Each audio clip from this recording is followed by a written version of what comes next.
Hola Amigas, 'tis I, Chlois, aka Manibish. Today we have a lot of things going on. So I'm gonna be showing you guys how I change up my mani without peel base or soaking in acetone. I am just going to be filing off my current design and thinning out the dip and then just reapplying over the top. So this is the mani. I do have a chip here. It just happened this same day. I was taking out the trash and it got the best of my thumb. So I've had this mani on for about 2 weeks now. I am pushing back my cuticles first, and then I am using this medium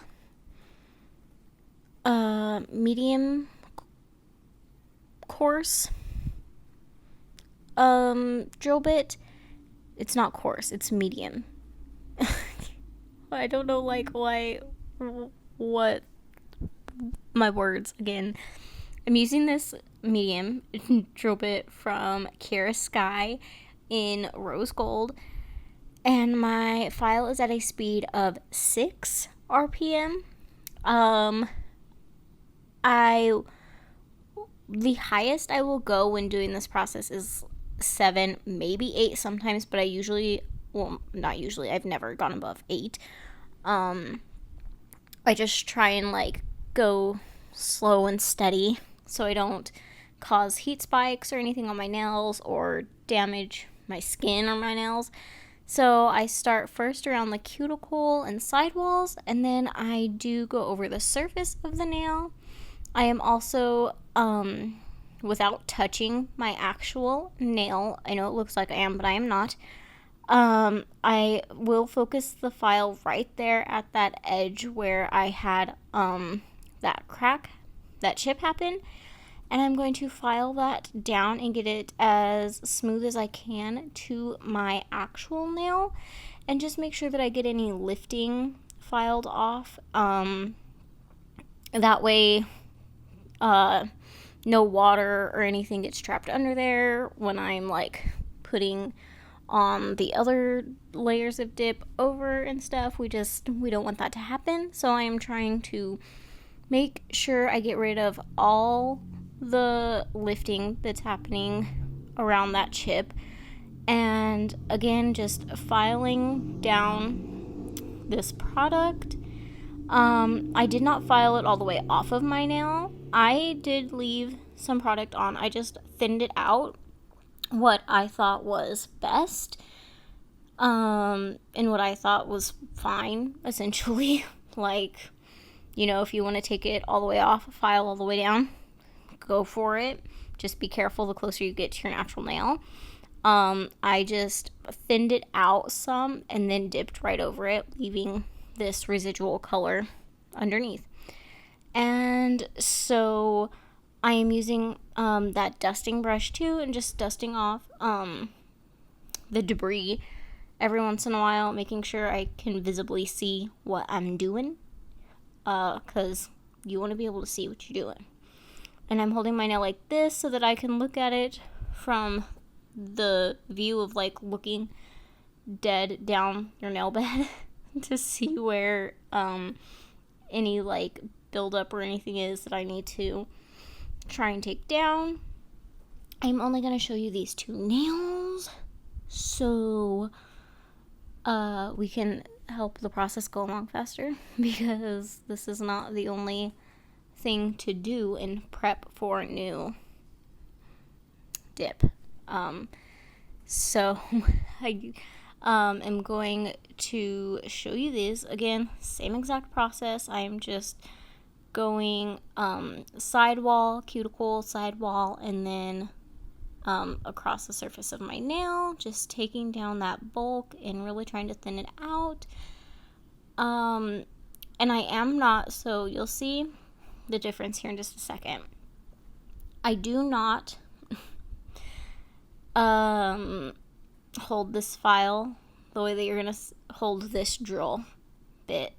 the way that you're going to see me hold the next one at all, because it is more coarse. Now I know it's medium, but it's going to be more coarse in this next bit that I use, and I do not want it to touch my skin because it will tear up your cuticle, your skin around your nail. It will tear it up. So now I am just reshaping my free edge. Now my thumb was very much out of shape, and one side was very much longer than the other side, so it definitely needed some shaping. So we are taking care of that right now, and I am also going to use this file.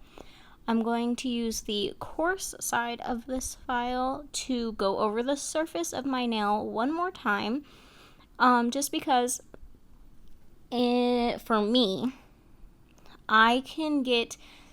it's easier to control what you're taking off and where you're taking it off and when you're taking it off and how hard you're taking it off with a hand file. So I will go over the surface of all of my nails again, and just if there's a spot that is maybe a little bit bulkier than the rest of the nail, just kind of try and even it out or whatever. Like, I'm just trying to go over it one more time, ensure it's as thin as possible without, trying to do too much work and having to remove all of it.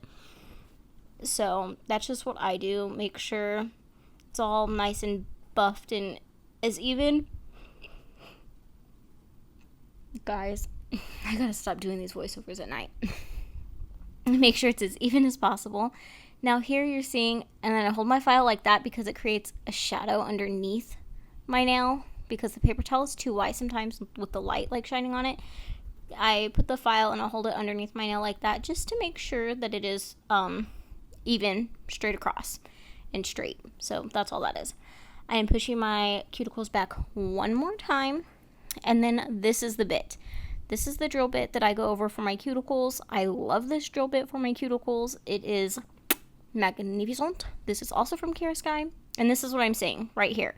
I hold my drill bit like this against my skin, but this is the only drill bit that I do this with because it does not tear up your cuticles. So it just really holding it against the skin the way I was doing, it really helps pick up any cuticle that is like so stubborn and so stuck down to your nail. And I just find that really helps with any stubborn cuticle. And then I am going over the surface of my nail one more time with this drill bit. I just feel weird if I don't go over again with this drill bit when I'm doing my cuticles. Like, trying to get all the dead cuticle stuff up. Like, if I don't go over the surface of it, it just feels weird to me. So that's the only reason why I do it. Not really any other reason. So see, I'm just holding that drill bit against my skin flat, and it's not tearing up my skin. It's just taking off the extra cuticle around, like the cuticle that gets super, super close to your skin. And this is the difference. I haven't done my middle finger yet, or my ring, or my pinky. This is just the difference between my pinky, or between my index finger and my middle finger. And now we're getting into the dippy dips. So I am going to be recreating again. I don't know why I've been in this recreating mood. I'm going to be recreating again a mani that I did last year before I started YouTube. So I don't have a video for this one, but I do have a picture, and I will leave it right here this time. I really will leave it here. I know I said that on the last recreate and I completely forgot. And the process to be able to put that picture in there now is like ridiculous, and it's too late. So anyways, the picture, this is the mani that I'm going to be doing today. I cleaned my nails with alcohol. I am putting iGel Beauty pH Bond on now, just dehydrator. And we are going to use Mani Boss, of course.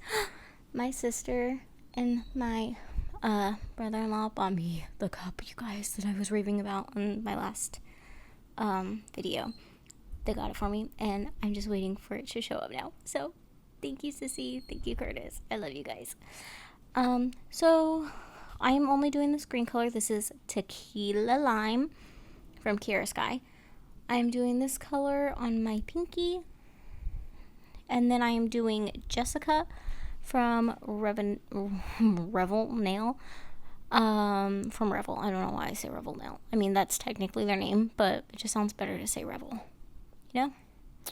Anyways, I'm doing Jessica on my thumb, index, and middle finger, and then a combination of the two on my ring finger. We are going to be creating some watermelon vibes. Some watermelon sugar high vibes. So I am doing 3 total layers of this on my pinky. I was going to do 2, and then I had a little bit of a sheer spot around my cuticle, so I just did a third to be, like, extra sure. But, that is going to be that. And then I'm only going to show y'all my middle finger and my thumb, I think, on Jessica. And the reason I'm going to show you my thumb is because we do have that, chip that happens. So we have that one part of my nail that has absolutely no product on it, and I just want to show you that how when I dip into it, it just evens right out. So I flipped my cuticle tool over, and I use this wax part. If any dip is like still wet but kind of peeling up, I'll just use that to press it back into the nail so that way it doesn't create lifting after it's hardened. So here is Jessica. It is this like really pretty baby pink, baby doll hot pink. Does that even make any sense? I don't even know like how to. It's like a baby doll pink. Does that make sense to you guys? Like there's baby pink, there's hot pink, but then there's the baby doll pink. Like the 80s blush moment. That's what this is. Yeah? You know? Okay. And it has some shimmer in it. And I just really love it. Now, this is the exact same pink that I used in my last mani that I did like this, but it is a different green. So in my last mani last year for this design that I did, I used, it was a DOR color, so a Days of Revel color, and it was a green, but it also had shimmer in it. But this green, in my opinion, is just way better, just because it doesn't have shimmer in it, so it's not like overwhelming with the glitters. Anywho, so for this, we are color blocking, and I'm just going down, essentially starting with the center of my nail, and then kind of doing this like reverse C shape. It's going to be taking up the majority of the nail, but not all of it. And then I'm going to push the dip while it's still wet into the shape that I want. So, see, I'm kind of like, we want the green to be the rind. So we're going to try and have the pink be the actual like watermelon part, and it needs to fit into the rind. So it's got to be the like a reverse C, because the green is going to be the C to fit into that spot. Moon. It's going to be like a moon shape, I guess, essentially is what it is. Anyways, so then I stop there, make sure that that layer is dry, scrubby brush it, and I'm going to go ahead and go do my second layer on this one as well. I did 2 layers of Jessica on all of the other nails. We're doing 2 layers of both colors on this nail. Just going right back on top of it. Once you have your first layer down, it's easier to do your second layer and not have like a bunch of spilling and having to reshape and stuff, because the liquid is going to stick better to just that part that already has the dip. So yeah, making sure it's dry, scrubby brushing, and now we're going in with green. So for this, I am essentially like turning my brush sideways and just using the thinner portion of my brush to squeeze that dip base into that little crevice right there. And then we are going to dip, and I'm going to do the same thing where I try and like reshape it just to get the green like off of the pink, so it's not overlapping weird and just super bulky in that one spot where they meet. So see, I'm just going to push it back where it needs to be, because it needs to stay in its own lane. and then I'm going to flatten it out. I haven't really used the other side of this cuticle tool, this wax part, until recently, when I realized that it is actually very helpful when you need to push a product down where it needs to go. So I love that. Now we're going in with the second layer. And again, it's a lot easier to do the second layer because you can clearly see where your brush needs to go and all the stuff. Just way easier. So I'm going to do this. I'm going to make sure 100% that it is set in place. And then I'm going to scrubby brush it all off because, as you can see, some of the green did get onto the pink. But not to worry, it will scrubby brush right off. We just scrub the crap out of that sucker. And I already dipped all of my other fingers in clear, so they're all clear capped. So I'm just going to show you this one color blocked nail for clear capping. And you guys see, like, you can clearly see the pink and green different. The scrubby brush really does help. It does. 100%. So if you don't use your scrubby brush and you like have cloudy clear, or if you're color blocking and your colors mix, like, try the scrubby brush. And then, as per usual, once I'm done with the clear, but before I put it up, I just redip all of my fingers very quickly just to ensure that they are completely dry and set and absorbed. And then I am going to scrubby brush them one more time. We're going to activate these lovely phalanges.